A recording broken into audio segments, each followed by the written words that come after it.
Enzo Recto, kalaban ang katiwalian at kasinungalingan, kakampi sa katotohanan at kabutihan.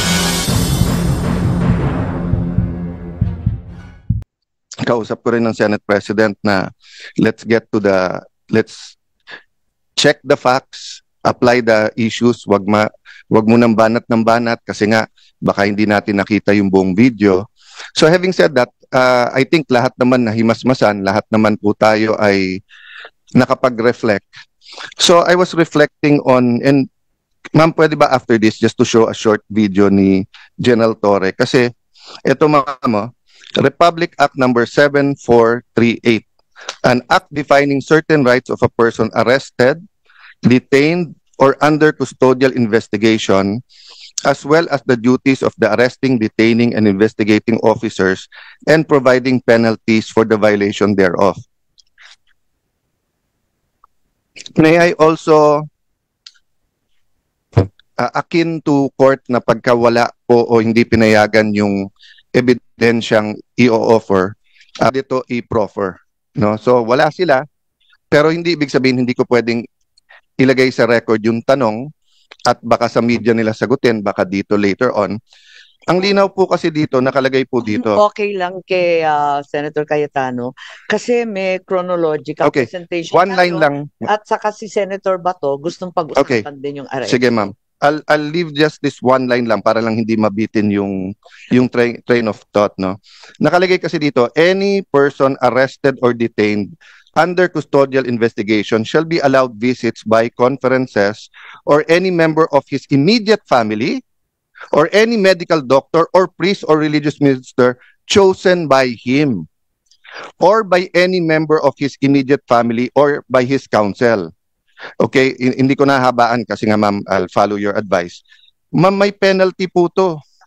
Ang penalty nito, any person who obstructs, prevents, or prohibits any lawyer, any member of the immediate family or person arrested, detained, or under custodial investigation, or any medical doctor or priest or minister by his counsel from visiting and conferring privately chosen by him or by any member of his immediate family with him, or from examining and treating him. Ma'am, by his choice at any time, I'll go back to the title at saka dun sa nakalagay. Nakalagay dito, hindi lang custodial investigation basta arrest or detained. So he was arrested and detained. So even if magdebate tayo na custodial investigation ba yun o hindi, no? So ma'am, ang ano po dito, ang penalty is imprisonment of not less than 4 years nor more than 6 years and a fine of 4,000 pesos. So ang question ko, meron na bang report dito sa arrest at kinasuhan ba si General Torre? Last question, ma'am. Tuwing magpapa-aresto lately, parang ang pinaka-effective si General Torre, di ba? So nung pina-aresto si Pastor Kibuloy, grabe yung mga nangyari at ginawa, di ba? Nung pina-aresto po si President Duterte, yun naman pinag-uusapan natin, nakita naman natin. Nung nag-hearing po ako tungkol sa tulay na sa Isabela na gumiba, hindi po nag-a-attend si Secretary Bonoan. Sinabi ko lang, kailangan ko pa bang i-designate si General Torre para kunin si Secretary? The next time, nag-attend na siya. So ito, tanong ko ma'am, pag nag-issue tayo ng supina at hindi siya mag-attend at kinontempt natin, pwede bang ang utusang kong hulihin si General Torre ay si General Torre? Kasi effective, no? Dinadaan ko lang sa biro, but I think of all his interviews and sa nangyari, this is my last point, ma'am. I'll submit to all my other colleagues. This is my point lang, ma'am. Nanunood kasi yung buong PNP.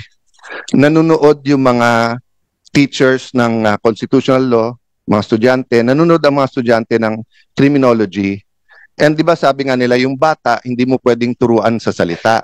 Natututo yung bata sa gawa. So ganun din sa gobyerno natin. Pag sinabi nung mayor, no corruption, pero corrupt siya, ang dating sa mga department head, pwede mag-corrupt. Di ba? Pag sinabi ng COMELEC officer sa isang probinsya, no cheating, pero pinayagan niya yung cheating or vote buying, ang papakinggan ng tao, hindi yung salita, yung gawa eh. So kung mali yung pagka-aresto, nangangamba ako na especially sa lugar na walang internet, walang cellphone, baka ito yung masunod humihingi sila ng counsel nila o doktor tapos hindi pagbibigyan, no? And then the last point doon, ma'am, is that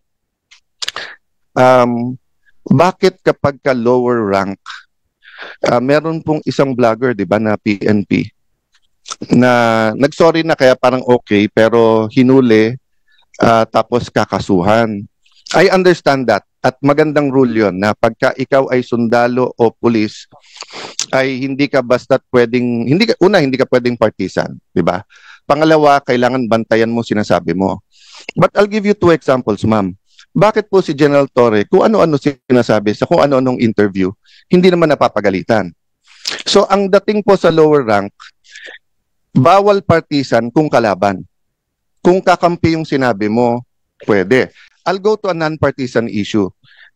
And I respect this person very much. I think he's one of the best chief of staff, personal friend, etc. Kaya lang, as a former secretary of the DFA, I have to mention this, no? When the AFP chief of staff said, prepare kasi madadamay tayo kapag ka-invade yung Taiwan, tayo po ay may one China policy. Ano po ang magiging reaction natin nung sa Marawi siege kung sinabi ng China, prepare kasi pag sinugod nila yung Marawi o kapag nilabanan nila yung secession sa Mindanao, mai-involve tayo. Magre-react din yung foreign affairs natin, hindi ba? Kasi nga may one China policy tayo. Don't get me wrong, ayaw natin ng gulo sa Taiwan. Nakikisimpit tayo sa democracy ng Taiwan. We want them to coexist with mainland China. But having said that, we have to be sensitive. So the right person to speak is either the DFA or the presidential spokesperson, hindi po sundalo or police, no? So I'll stop there, ma'am. Pero sana nga consistent tayo para hindi nalilito yung mga kawani ng gobyerno kung ano talaga ang tama at ano yung mali. Thank you, Madam Chair. Bunyog, bunyog, halikan na kasama ka. Bunyog, kapag buklod ay may pag-asa. Luzon, Visayas, Mindanao, isa ang pananaw. Sa bagong Pilipinas ang bunyog isisigaw.